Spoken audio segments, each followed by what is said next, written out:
রক্তের রং লাল, সে লাল রংকে প্রতিবাদের ভাষা হিসাবে বেছে নিয়েছেন শিক্ষার্থীরা। তাই তো সামাজিক যোগাযোগ মাধ্যমে ফেসবুকে ঢু মারলেই দেখা মিলবে লালের আভা।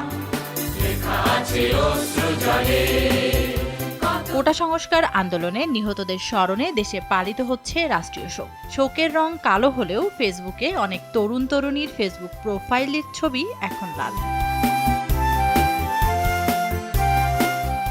সোমবার মন্ত্রিসভায় শোক দিবস পালনের সিদ্ধান্ত নেওয়া হলেও আন্দোলনকারী ও সাধারণ শিক্ষার্থীদের একটি অংশ এটিকে প্রহসন দাবি করে প্রত্যাখ্যান করেন, দেন নতুন কর্মসূচির ঘোষণা।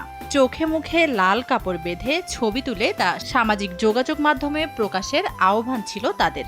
এরপরই ফেসবুক ভরে যায় লাল রঙে। শিক্ষার্থীদের নতুন এ ট্রেন্ডে সামিল হয়েছেন শিক্ষক সহ নানা শ্রেণী পেশার মানুষ। চোখে মুখে লাল কাপড় বাঁধা ছবির উপরে অনেকে লিখেছেন প্রতিবাদের ভিন্ন ভিন্ন ভাষা। নর্থ সাউথ বিশ্ববিদ্যালয়ের এক শিক্ষার্থী জানান, তারা সেদিনই শোক পালন করবেন যেদিন শিক্ষার্থী হত্যার বিচার হবে।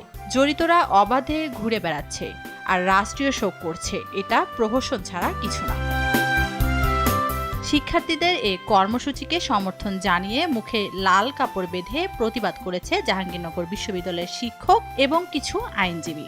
কি ধরনের দমনমূলক নীতি অবলম্বন করে নির্বিচারে গুলি চালানো হয়েছে, কিভাবে হাজার হাজার ছাত্রকে গ্রেফতার করা হয়েছে, সুনির্দিষ্ট কোনো অভিযোগ ছাড়া তাদেরকে রাতের অন্ধকারে উঠিয়ে নেওয়া হয়েছে। ছাত্রদের আন্দোলনের সঙ্গে আমরা পূর্ণ সংহতি প্রকাশ করছি এবং শহীদদের প্রতি আমরা শ্রদ্ধা জ্ঞাপন করছি। জুলাই মাসে যে হত্যাকাণ্ড হয়েছে, যেটাকে জুলাই হত্যাকাণ্ড হিসেবে আমরা চিহ্নিত করেছি, মৃত্যু প্রত্যাখ্যার ব্যাপারে এই সরকারের কোনো ভাষণ নাই।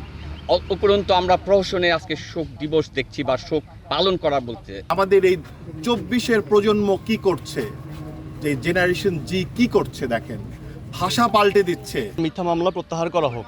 আমাদের পরিবার খুব কষ্টে আছেন। আমার বাবাকে কোনোদিন আমরা কাঁদতে দেখি নাই। আমার বাবা কাঁদতেছেন, আমার বাবার চোখে জল পড়ছে, আমার মা কাঁদতেছেন, আমরা কাঁদতেছি। এখন আমাদের কিছুই করার নাই। আমাদের দাবি আমাদের ভাইকে ছেড়ে দেয়া হোক। প্রতিবাদের ভাষা যাই হোক, প্রিয়জন হারানোর বিচার নিশ্চিত হবে, আবারও স্থিতিশীল হবে দেশ, এমন চাওয়া সবার। তানজিনা তাসনিম, RTV।